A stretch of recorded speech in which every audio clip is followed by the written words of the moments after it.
আমরা ইনশাল্লাহ ব্যবস্থা করার চেষ্টা করব কুলিং সেন্টার, ওয়াটার অ্যাক্সেসিবিলিটি, কুল জোন, রাস্তায় রাস্তায় কুল জোন, এগুলা নিয়ে চিন্তা ভাবনা। গতকাল ঢাকাতে তাপ কিভাবে কমবে এই মর্মে কিছু জ্ঞানদান করেছেন হিট অফিসার বুশরা। প্রিয় ভাই সব, তিনি একটি গাছ লাগিয়েছেন এবং গাছ লাগানোর পরে সাংবাদিকদের সামনে কথা বলেছেন। সেখানে তিনি বলেছেন বেশি বেশি পানি খান, মাথায় ক্যাপ রাখেন, তাহলে এই গরম থেকে বাঁচবেন এবং তাপও কমে যাবে, ঢাকার তাপ কমে যাবে। সম্মানিত বন্ধুগণ, আমার ভাইয়ের, আমার যে উপদেশটা দিয়েছেন ধন্যবাদ। তিনি হিট অফিসার ভালো উপদেশ দিয়েছেন, কিন্তু তিনি যেই পোশাকে এসেছিলেন এতে তো অসংখ্য যুবকের হিট বেড়ে গেছে। আহারে, তিনি একজন মুসলমানের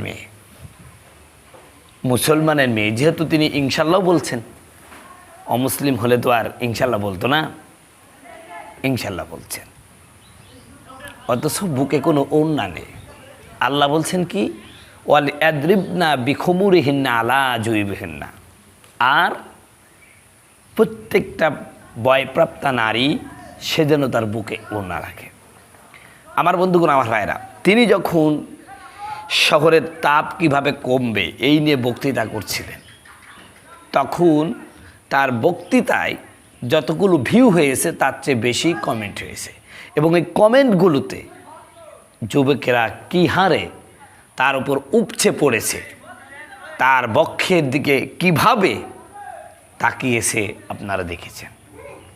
অসংখ্য যুবকের এটাই কমেন্ট ছিল যে আমরা হিট কমাতে গিয়ে তো দেখছি হিট অফিসারকে দেখে আমাদের হিট আরও বেড়ে যাচ্ছে, নাউজুবিল্লাহ। অথচ তিনি মুসলমানের মেয়ে। এই দেশের সংস্কৃতি যারা লালন করেন, আপনারাই বলেন তো, উনি যেই স্টাইলে এই হিট কমানোর বক্তব্য দিলেন, যেই পোশাকে, এটা কি কোনো বাঙালি মেয়ের পোশাক? এটা ওয়েস্টার্ন সিভিলাইজেশন, অর্থাৎ পশ্চিমা সংস্কৃতি। সবসময় আমরা বাঙালি সংস্কৃতি বলে চিল্লাই, তো বাঙালি সংস্কৃতির তো এরকম কোনো বিষয় না। আমাদের মমতাজ খাতুন তো বলা যাবে না, মমতাজ বেগম, তিনিও কিন্তু শাড়ি শুড়ি পরে যখন বক্তব্য দেন একটু করার চেষ্টা করেন। কিন্তু আমাদের হিট অফিসার বুশরা কী করলেন? অসংখ্য যুবকের মনের মধ্যে আগুন ধরিয়ে দিয়েছেন, হিট বাড়িয়ে দিয়েছে। এই যে বুশরাকে দেখে অসংখ্য যুবক আছে যারা আজকে ইফটিজিংয়ে উদ্বুদ্ধ হচ্ছে। আজকে যে ইফটিজিং করে একজন বখাটে, এর মূল কারণ হচ্ছে আমাদের সমাজের কিছু আওলা ঝালা মহিলা যারা অত্যাধিক যৌন উত্তেজক পোশাক পরিধান করে এই যুবকদের সামনে দিয়ে চলে। যুবক চায় তাকেই ব্যবহার করবে, কিন্তু তাকে তো পায় না। তাই দুধের স্বাদ ঘোলে মেটানোর জন্য অবলা সরলা কিছু নিরীহ গরিব মানুষের অথবা কোনো অবলা মেয়েদের উপরে তাদের এই লোলুপ দৃষ্টি গিয়ে পড়ে। কথা বলুন ঠিক কিনা?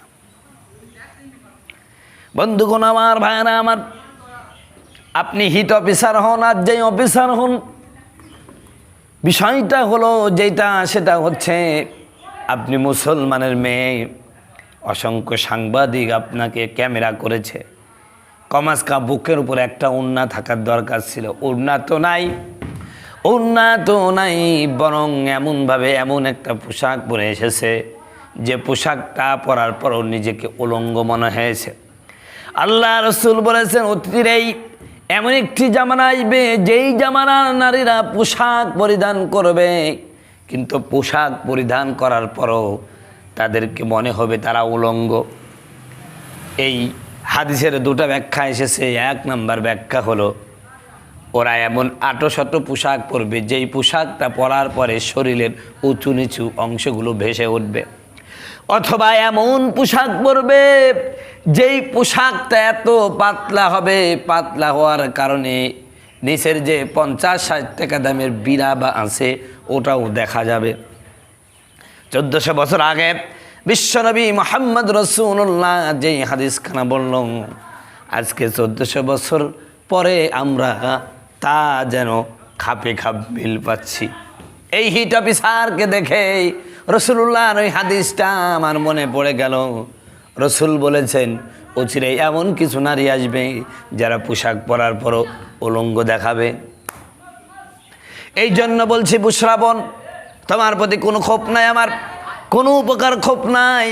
আমি তোমার প্রতি উদাত্ত আহ্বান জানাচ্ছি, আপনি হিট অফিসার ভালো কথা, এই শহরের হিট এগুলো কমানোর চেয়ে যুবকদের অন্তরে যাতে হিট তৈরি হয় এমন কোনো কাজ আপনি খবরদার করবেন না। এই অফিসারের জীবনে নাম শুনি নাই হিট অফিসারের। এই জন্য বলছি বোন, এমন পোশাক পরবেন না যাতে যুবকদের অন্তরে হিট বেড়ে যায়। নাউজুবিল্লাহি মিন জালিক। আল্লাহ আমাদের এই বোনদেরকে হেদায়েত দান করে সকল আমিন।